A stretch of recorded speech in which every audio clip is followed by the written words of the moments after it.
이 시간 말씀을 받겠습니다. 이 복된 시간에 주시는 하나님의 말씀은 마태복음 15장 21절부터 28절까지의 말씀입니다.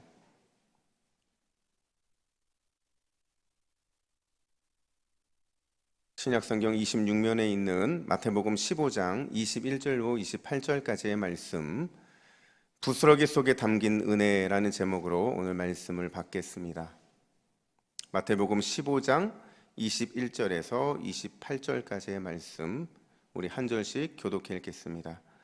예수께서 거기서 나가사 두로와 시돈 지방으로 들어가시니 가나안 여자 하나가 그 지경에서 나와서 소리 질러 이르되 주 다윗의 자손이여 나를 불쌍히 여기소서, 내 딸이 흉악하게 귀신 들렸나이다 하되, 예수는 한 말씀도 대답하지 아니하시니 제자들이 와서 청하여 말하되 그 여자가 우리 뒤에서 소리를 지르오니 그를 보내소서. 예수께서 대답하여 이르시되 나는 이스라엘 집에 잃어버린 양 외에는 다른 데로 보내심을 받지 아니하였노라 하시니, 여자가 와서 예수께 절하여 이르되 주여 저를 도우소서. 대답하여 이르시되 자녀의 떡을 취하여 개들에게 던짐이 마땅하지 아니하니라. 여자가 이르되 주여 올소이다마는 개들도 제 주인의 상에서 떨어지는 부스러기를 먹나이다 하니, 이에 예수께서 대답하여 이르시되 여자여 내 믿음이 크도다, 내 소원대로 되리라 하시니 그때로부터 그의 딸이 나으니라. 아멘. 여러분, 조지 뮬러라는 사람은 아실 겁니다. 그가 유명한 이유는 5만 번 기도 응답을 받았다고 해서 유명한 거예요.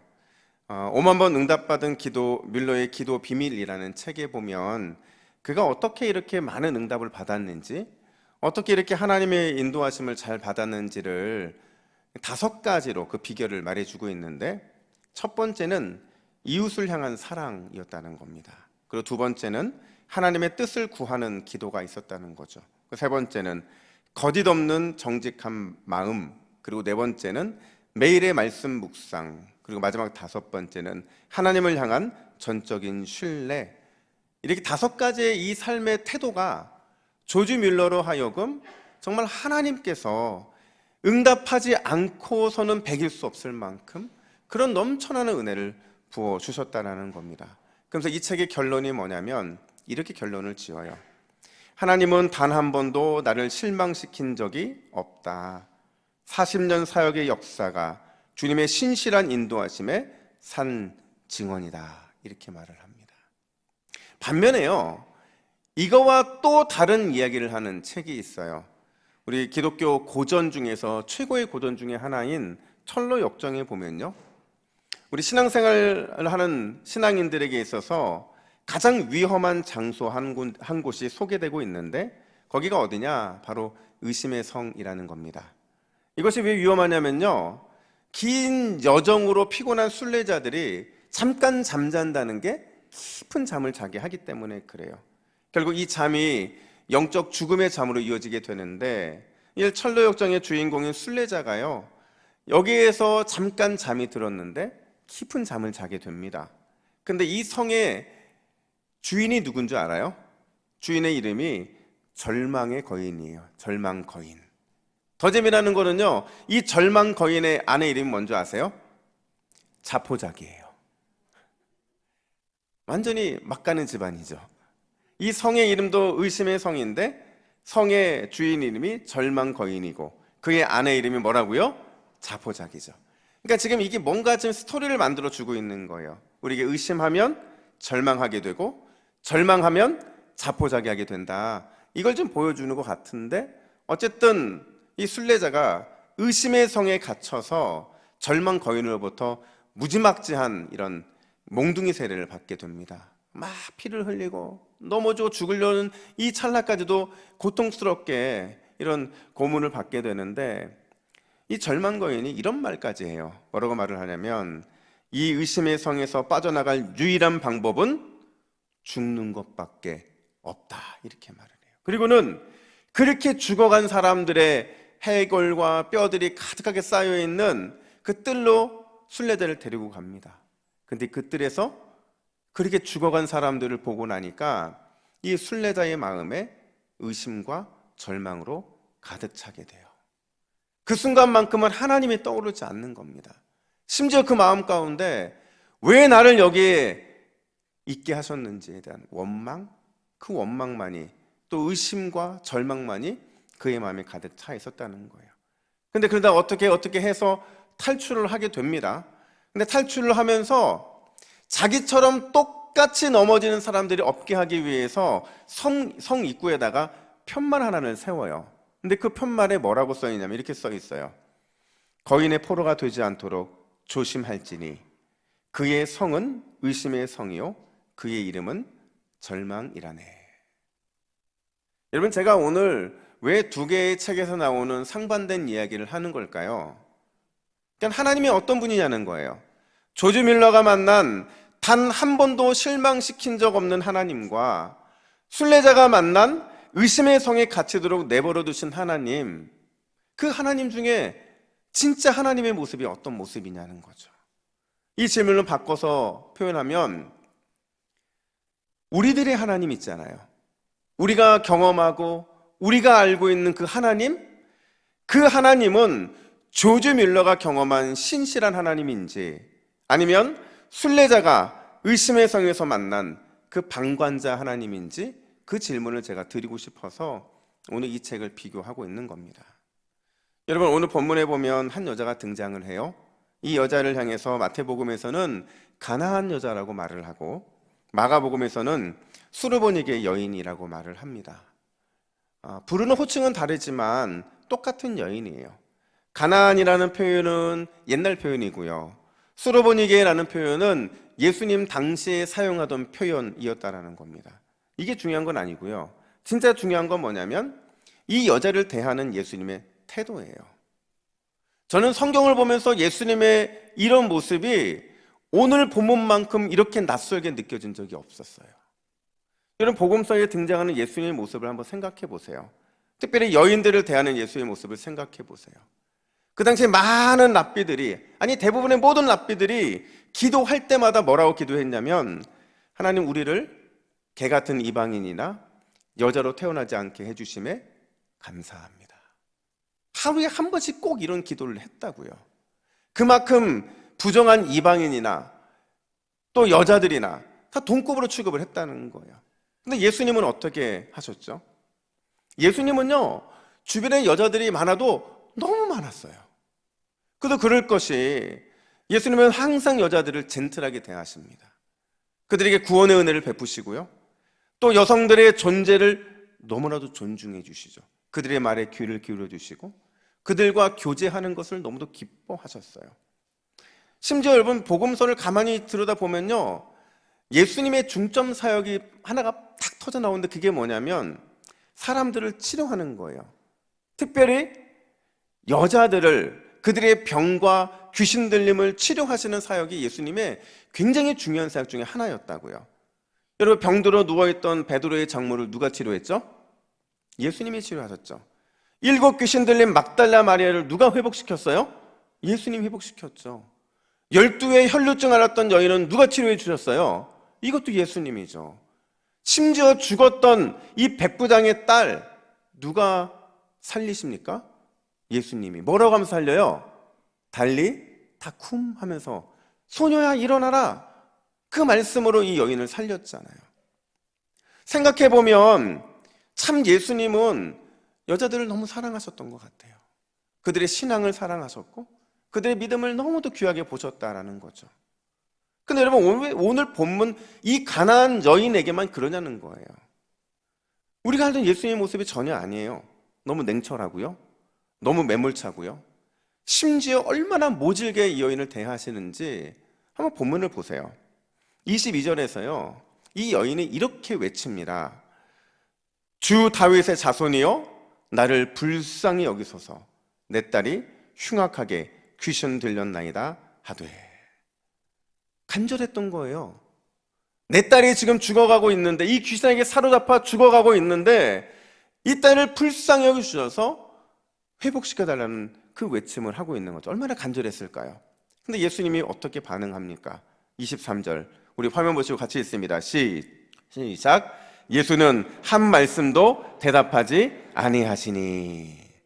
와, 침묵하세요. 말이 좋아 침묵이죠. 요즘 애들 말로 표현하면 뭔 줄 아세요? 누가 말씀하셨어요? 개무시한 거예요. 무시도 이런 무시가 없는 거죠. 제자들이 볼 때도 예수님의 이 모습이 너무 낯선 거예요. 지금까지 봐왔던 예수님은 여인들에게 늘 친절했고 그들의 마음에 어쩌한지를 늘 관심이 많으셨는데 지금 예수님의 모습이 너무 낯선 거예요. 그러니까 제자들이 옆에서 돕습니다. 뭐라고 돕냐면 이렇게 요청해요. 예수님, 귀찮아질 수 있으니까 그녀의 요구를 들어주시고 빨리 보내시면 어떨까요? 그러자 예수님이 또 뭐라고 응답하시냐면 24절 보세요. 같이 읽습니다. 시작. 나는 이스라엘 집에 잃어버린 양 외에는 다른 데로 보내심을 받지 아니하셨노라. 단호하게 거절합니다. 단호하게. 엄청나게 단호하게 거절하니까 그 말을 듣고 있던 이 여인이 다시 한번 소리 지르면서 눈물로 이렇게 요청을 해요. 25절. 주여 저를 도우소서. 주여 저를 좀 제발 도와주소서. 이랬으면 한번 눈 질끔 감고 넘어가 주실 만도 한데 예수님이 뭐라고 말씀하시냐면 26절 같이 읽습니다. 자녀의 떡을 취하여 개들에게 던짐이 마땅하지 아니하리라. 무슨 말이에요? 나는 개 같은 너에게는 절대로 치유의 역사를 일으키지 않겠다, 이렇게 말을 하는 거예요. 이 여인을 지금 개로 보고 있는 거죠. 여러분 생각해 보세요. 제가 집사님 한 분에게 집사님 잘 지내셨어요? 이랬는데 집사님이 목사님 기도 좀 해주세요 이러는데 개 같은 집사님에게는 제가 기도해 드릴 수가 없, 이렇게 한다고 생각을 해보세요. 여러분 중에 누군가 저에게 찾아오셔서 목사님, 우리 개 같은 목사님, 이렇게 생각해 보세요. 여러분 얼마나 이게 자존심 상하는 일입니까? 얼마나 속상하는 일이에요. 여러분 복음서에 이렇게 반응하시는 예수님의 모습을 본 적이 있어요? 저는 찾아본 적이 없어요. 가나안 여인이 2번이나 간청을 했죠. 그걸 옆에서 보고 있다가 안타까운 제자들이 1번 요청을 했죠. 3번에 걸쳐 요청을 했는데 예수님은 어떻게 반응하시느냐? 침묵하세요. 외면하세요. 모욕을 주세요. 이런 예수님은 여러분 만난 적이 있느냐고요? 아마 없을 겁니다. 누군가가 연약한 마음으로, 특별히 여자가 연약한 마음으로 예수님을 찾아오면 늘 그랬던 것처럼 너의 믿음대로 너의 딸이 치료될 테니까 걱정하지 마. 걱정하지 마. 이게 우리 주님이 항상 하시던 위로와 격려잖아요. 그렇게 했으면 좋았을 텐데 도대체 왜 이렇게 낯설고 모질고 냉정한 모습으로 이 여인을 대하고 있느냐 하는 겁니다. 여러분 결론부터 말씀드리면 이 냉정함은, 이 외면은, 이 침묵과 모욕은 주님의 의도된 거였어요. 과연 어떤 것을 보여주기 위해서 의도적으로 이러한 침묵과 외면과 모욕을 하시느냐? 첫 번째로 나에게 더 가까이 나아오라는 예수님의 부르심이었다라는 거예요. 나에게 좀 가까이 나아오라는 부르심이었다는 거죠. 여러분 오늘 본문을 읽으시면서 우리가 절대로 놓치면 안 되는 중요 포인트가 있어요. 그게 뭐냐면 바로 이 가나안 여자의 움직임이에요. 이 가나안 여자의 위치의 변화라고요. 자 보세요. 오늘 본문 22절에서 이 여인이 예수님을 향해서 불쌍히 여겨달라고 외칩니다. 그 외침을 할 때 이 여자가 서 있던 것이 어디였을까요? 23절 말씀 볼까요? 우리 23절 같이 읽습니다. 시작. 여자들이 와서 청하여 말하되 그 여자가 우리 뒤에서 소리를 지르오니 그를 보내소서. 아멘. 여러분 여자가 어디 서 있어요? 예수님의 뒤에 있는 거예요. 예수님보다 한참 뒤에 있는 거죠. 짧게는 몇 미터 뒤에 있었을 것이고 길게는 20미터 이상 뒤에 떨어져 있었을 거예요. 왜요? 크게 소리 지르지 않으면 절대로 예수님의 주목을 끌 수 없을 만큼 그 거리가 떨어져 있었거든요. 이렇게 멀리 떨어져서 주님을 외침으로 그의 주목을 끌기를 원했던 여인이요, 위치가 변합니다. 어떻게 변하느냐? 25절 보세요. 25절 같이 읽습니다. 시작. 여자가 와서 예수께 절하며 이르되 주여 저를 도우소서. 아멘. 왔다 이렇게 말을 해요. 이 여인이 움직인 겁니다. 움직여서 어디로 오죠? 절할 수 있는 위치. 그러니까 예수님 바로 앞까지 이 여인이 전진한 거예요. 분명히 조금 전까지만 해도 20m 넘게 떨어져 있는 이 여인이 예수님 앞까지 온 거예요. 여러분, 이게 뭘 의미할까요? 멀리서 크게 소리 지르던 이 여자가 가까이 예수님 가까이 왔다? 이게 뭘 의미할까요? 이 여자가 지금 기회를 얻었다는 거예요. 기회를. 어떤 기회요? 예수님과 얼굴을 마주할 수 있는 기회, 자신의 위급한 상황과 간절한 마음을 어필할 수 있는 그 위치까지 이동할 수 있는 기회를 얻었다라는 겁니다. 여러분, 제가 말씀드렸잖아요. 이게 의도된 주님의 모욕이었고 침묵이었다고. 여기서 예수님의 마음이 뭐냐? 이런 거예요. 예수님은 가나안 여자를 직접 보고 싶으셨던 거예요. 그 여자를 대면하면서 그녀의 고통, 그녀의 간절한 소망이 뭔지, 심지어 그녀의 믿음이 어떠한지를 보고 싶으셨던 거예요. 그래서 예수님은 이 여인에게 침묵과 외면과 모욕의 모습을 보이시면서까지 자신의 앞까지 초청을 하고 계신 거라는 거죠. 여러분, 우리에게는 여전히 풀리지 않는 인생의 문제들이 있어요. 문제 없는 분이 누가 있겠어요? 또 여전히 응답받지 못한 수많은 기도의 제목들도 있습니다. 우리 이런 마음이 들 때가 있잖아요. 도대체 왜 하나님께서는 나의 이 문제를 해결해 주지 않으시는가? 왜 여전히 주님은 나의 간절한 그 기도에 응답해 주지 않으시는가? 우리는 이런 답답한 마음이 들 때가 있잖아요. 근데 이런 답답한 마음이 들 때 주님이 우리에게 어떤 사인을 보내는 것이냐? 나에게 조금 더 가까이 오라는 거예요. 이런 문제로 인해서 슬퍼하고 힘들어하지 말고 조금 더 가까이 왔으면 좋겠다, 이 말씀을 하시는 겁니다. 마치 이런 말씀처럼 보이죠. 사랑하는 내 아들아, 사랑하는 내 딸아, 인생의 문제가 해결되지 않고 간절한 기도가 응답되지 않는 건 내가 너를 조금 더 가까이에서 보길 원하기 때문이란다. 이 메시지를 보내시기 위해서 우리 주님은 때로는 우리에게 침묵으로, 때로는 우리에게 외면으로, 심지어 우리의 마음을 무너지게 만드는 모욕을 통해서라도 주님은 그분 앞으로 우리를 초청하고 계신다는 거예요. 제가요, 신대원을 다닐 때, 전도사 시절이죠, 저희 어머니와 함께 고난에 대해서 심도 있게 얘기한 적이 있어요. 이 고난에 대해서, 그때 우리 가정이 좀 굉장히 고난의 한 가운데 있었거든요. 근데 저희 어머니의 논리가 뭐냐면 이거였어요.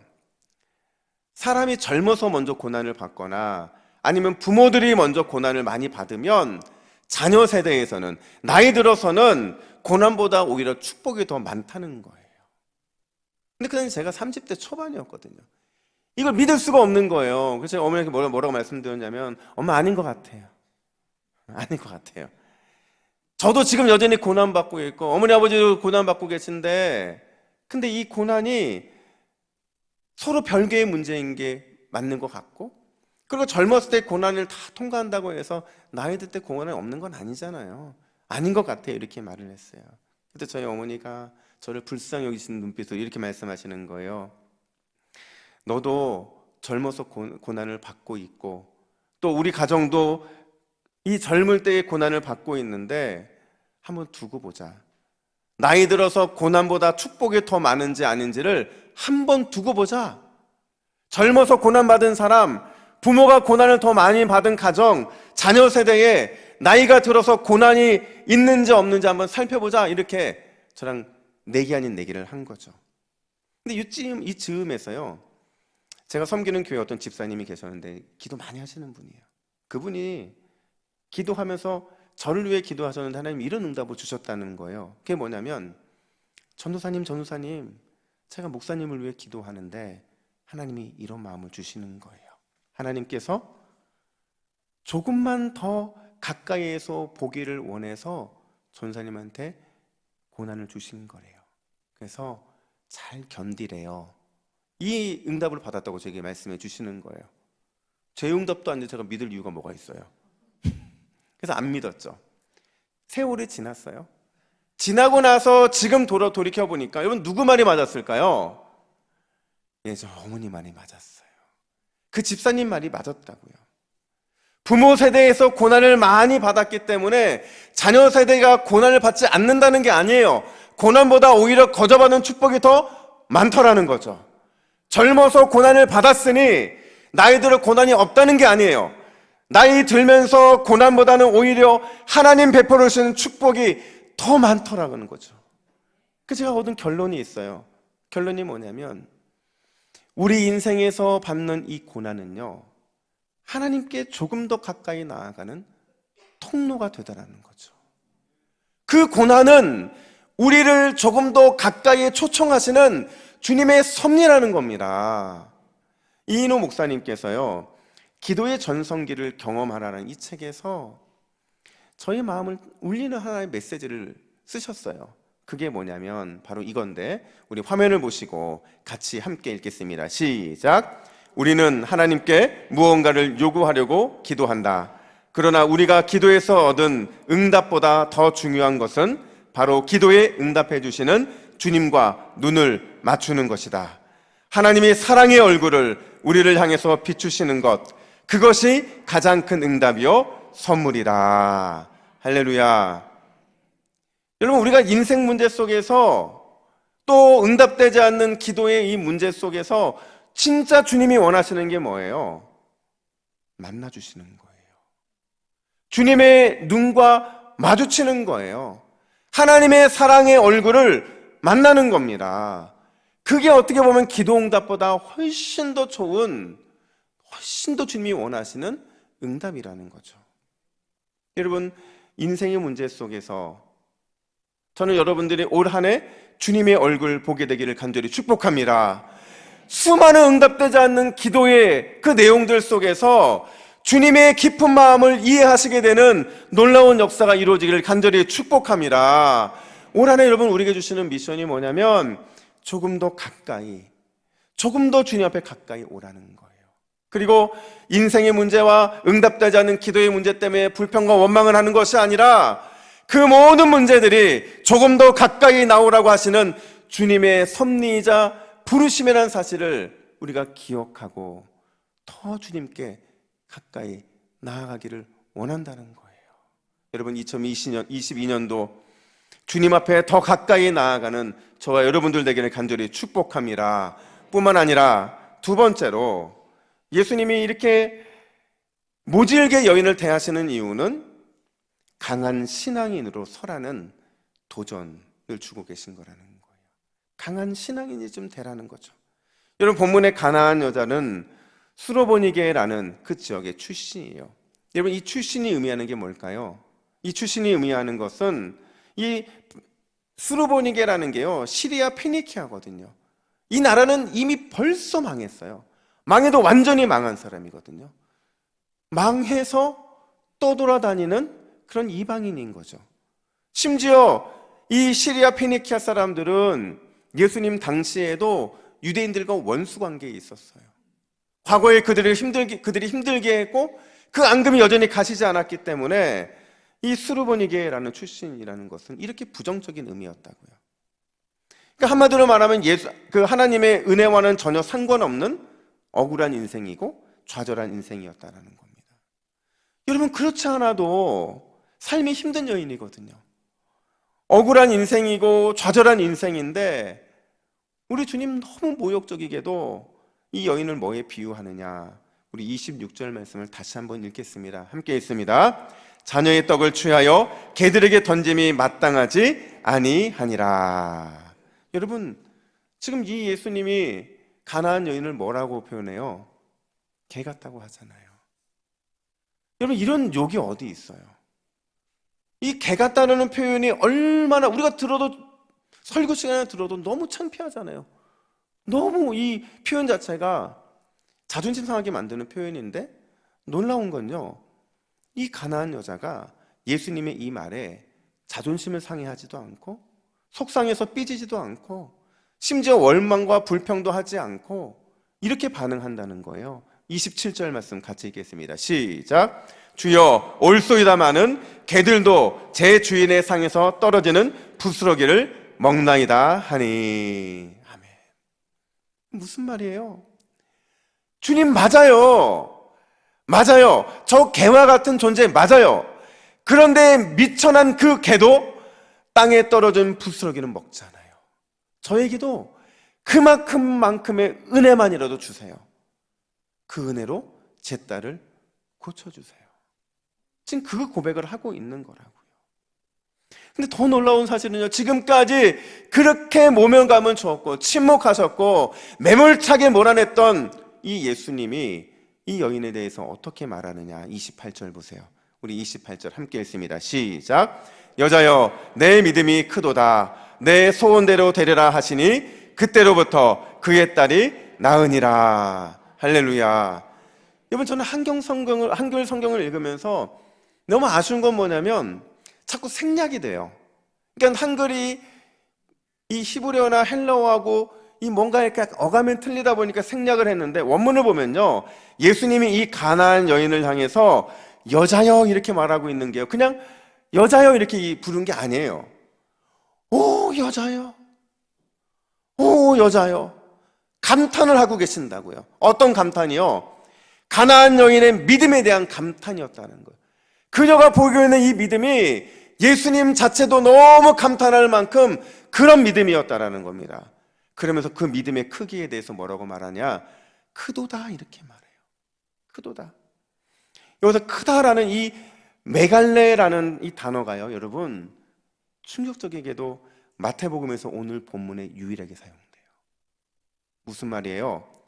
마태복음의 관점으로서 가장 큰 믿음을 가진 사람, 유일하게 예수님께 인정받을 만큼의 그런 믿음을 가진 여인이 누구라고요? 이 가나안 여인이라는 거예요. 그래서 크다라는 단어를 이 여인에게만 사용하고 있다는 거죠. 결국 이 여인의 이 믿음이 어떤 역사를 일으킵니까? 즉시 그 말이 이루어진 즉시 딸이 치료되는 기적을 누리게 되었다는 거예요. 제가요, 오늘 이 본문을 어제 설교 준비하면서 다시 뒤부터 이 예수님의 말씀 이후에 딸이 치료된 사건부터 다시 거슬러 올라가서 역순으로 봤어요. 그랬더니 예수님의 의도가 보인 거예요. 여러분, 예수님은 원래 처음부터 이 가나안 여인을 치료하기 위해서, 이 여인의 딸을 치료하기로 작정하신 분이세요. 그래서 여러분, 예수님이 두로와 시돈까지 간 겁니다. 이 사건을 빼잖아요. 예수님이 두로와 시돈까지 간 이유가 없어요. 왜요? 예수님의 행적은 15장 전체에서 늘 갈릴리에 있었거든요.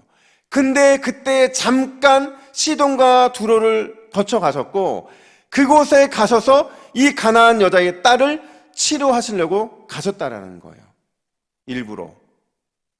그래서 일부러 여자를 모질고 냉정하게 대하신 거고, 일부러 여자에게 개라는 이런 모욕적인 비유를 사용하신 거죠. 뭘 위해서?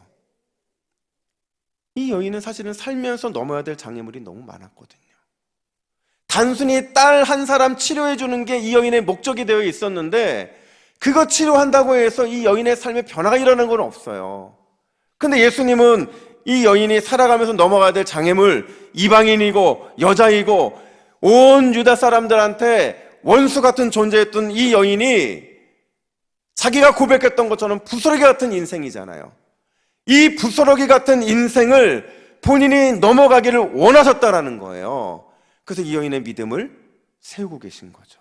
이 여인으로 하여금 모욕을 느끼게 하고 모질게 대하고 냉정하게 대함으로 인해서 부스러기 같은 인생을 좀 극복하고 조금 더 당당하게 믿음으로 굳건하게 서길 원하셨다는 겁니다.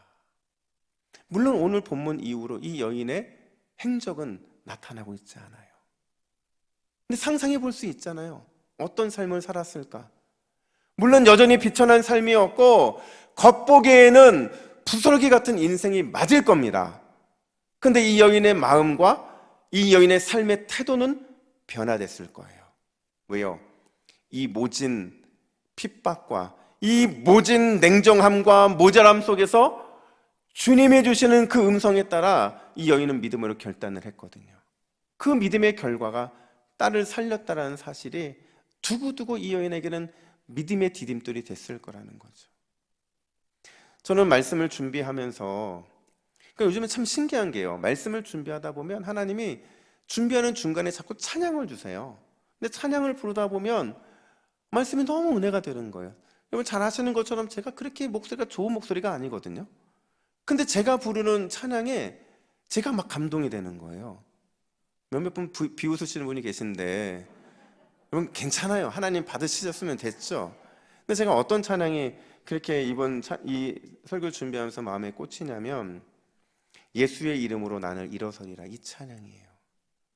한번 제가 그 감정을 가지고 여러분과 함께 같이 찬양을 했으면 좋겠어요. 예수의 이름으로 나는 일어서리라, 주가 주신 능력으로 나는 일어서리라. 원수가 날 향해 와도 쓰러지지 않으리, 주가 주신 능력으로, 주가 주신 능력으로, 주가 주신 능력으로 일어서리. 할렐루야. 주님이 이걸 원하셔서 이 여인을 그렇게 초청하고 계셨고, 이 믿음으로 서게 하시기 위해서 모질게 대하셨다라는 거예요. 여러분, 오늘이 2022년도 첫 예배잖아요. 우리 주님이 우리에게 원하시는 마음이 뭘까요? 좀 더 가까이 나오라는 거예요. 나에게 좀 더 가까이 오라는 겁니다. 비록 너희들의 인생이 부스러기 같은 모습이지만 오뚜기 같은 믿음으로 바로 서라는 거예요. 그러려면 여러분, 우리가 주님 앞에 더 가까이 나가는 수밖에 없어요. 나아갈 때 늘 우리를 방해하겠죠. 근데 그때마다 우리가 기억해야 되는 것은 우리가 불렀던 찬양처럼 예수님의 이름으로, 주가 주신 능력으로 그렇게 일어서면 주님 앞에 더 가까이 나아가는 것, 부스러기 같은 인생이지만 오뚜기와 같은 믿음으로 바로 서는 것 가능할 줄로 믿습니다. 올 한 해 여러분, 우리가 이 믿음의 도약을 통해서 주님 앞에 더 가까이 나아가 주님과 우리가 날마다 통하게 되는 귀한 은혜를 누리는 저와 여러분 되기를 예수님의 이름으로 축복합니다. 아멘. 기도하겠습니다. 하나님 아버지, 2022년도 첫 예배를 함께 모여 예배 드리게 하시니 감사합니다. 하나님, 새해는 밝았지만 여전히 우리의 인생은 부스러기처럼 보잘것없는 인생임을 고백합니다. 그러나 주님은 우리의 그런 보잘것없는 인생을 너무나도 귀하게 사용하시고 또 사용해 주실 줄로 믿습니다. 올 한 해 부스러기 같은 연약함으로 인해 그렇게 넘어지는 인생 되지 않도록 인도하여 주시고, 예수의 이름으로 주님이 주신 능력으로 오뚜기처럼 벌떡 일어나 믿음으로 승리하는 우리 모두가 되게 하여 주시옵소서. 이 모든 말씀 우리의 힘과 능력이 되시는 예수님의 이름으로 기도하옵나이다. 아멘.